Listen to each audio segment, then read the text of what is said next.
Welcome to this edition of Christian World News, everyone. I'm Wendy Griffith. Thanks for joining us. Well, imagine seeing your husband, brother, or father brutally killed by religious fanatics. That's what happened to many families when ISIS executed 21 Egyptian Christians in February. While the horrible video led to worldwide outrage, some families are happy that the martyrs kept their faith. And as Gary Lane found out, they're ready to forgive. I was very proud that my husband stood firm in his faith and that he didn't deny Jesus. That surprising reaction is happening 150 miles south of Cairo, in the village of El Aour. Residents there honor the sacrifice of 21 Egyptians brutally murdered last February by ISIS.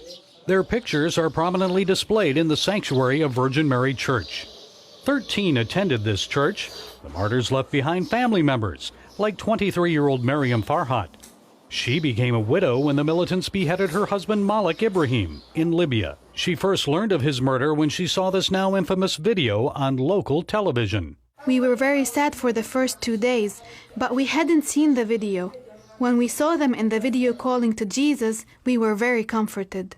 And that's why Mariam and other families say they are now joyful, not sad. Babawi Alham's brother Samuel was among those killed.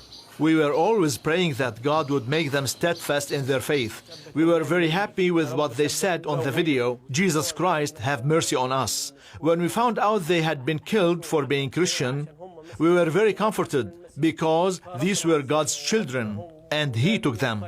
Although Samuel's wife and children now live without a husband and father, his family told CBN News their faith is stronger. They forgive the jihadists and even pray for ISIS. I pray for them that God may open their heart and they may know the truth and know that what they do is wrong and then do the right thing.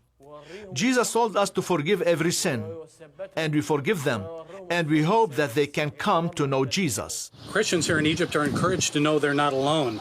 Back in the United States, there's a growing movement among Christians there to demonstrate unity and solidarity with those who are suffering for Christ in the Middle East.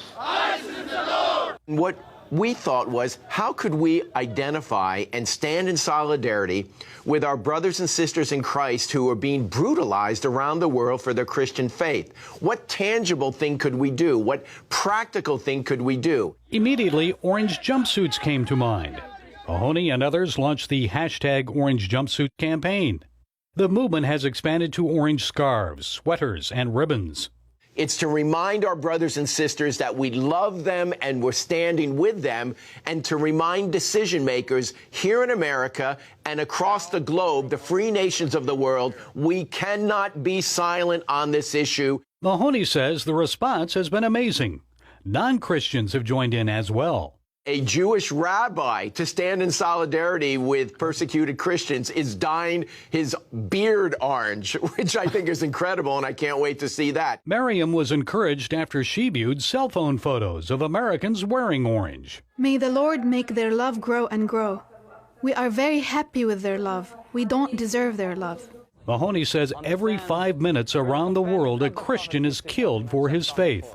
People don't understand the kind of barbarism and brutality they are going through. And you know, when I visit persecuted Christians in the Middle East, there's one thing they always ask. It doesn't matter if it's Iraq, Syria, wherever it might be, it's this: please remember us. And wearing orange on the job or at church helps people remember them. I think people need to understand that if we do not act quickly, the public expression of Christianity may be extinguished in the Middle East. As Elie Wiesel, Holocaust survivor and Nobel Peace Prize winner, says, we must always take sides. Silence only helps the oppressor, never the oppressed. Mariam also has a message for others who have suffered or still face danger from ISIS. Don't be sad or cry. God will support us all. He will fulfill His promise that He is the father of the orphans and the widows. Gary Lane, CBN News, Cairo, Egypt.